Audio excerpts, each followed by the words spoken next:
Welcome to the Tech Egg. Don't get scrambled. Enjoy the video.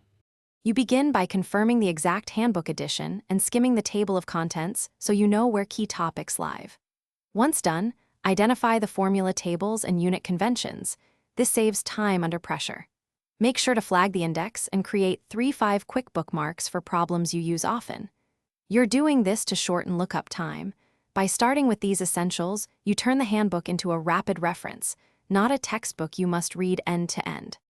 Now practice extracting what you need.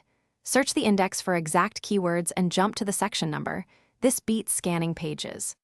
Once there, read the formula, units, and any example, then jot a short note on when to apply it. You should cross-reference diagrams and worked examples to understand assumptions and limitations. If you do this repeatedly, you'll learn where to look instinctively. This reduces search time and prevents misapplication during real tasks. Finish by verifying units and sign conventions for each result. Don't assume they match your setup.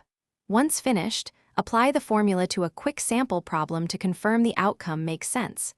If something looks wrong, compare the handbook example to a neighboring section or a similar worked problem to spot differences. One key troubleshooting tip: when answers diverge, recheck assumptions and units first. 9 times out of 10, that resolves errors before deeper review is needed. Thanks for watching. Consider subscribing if I helped unscramble your problems.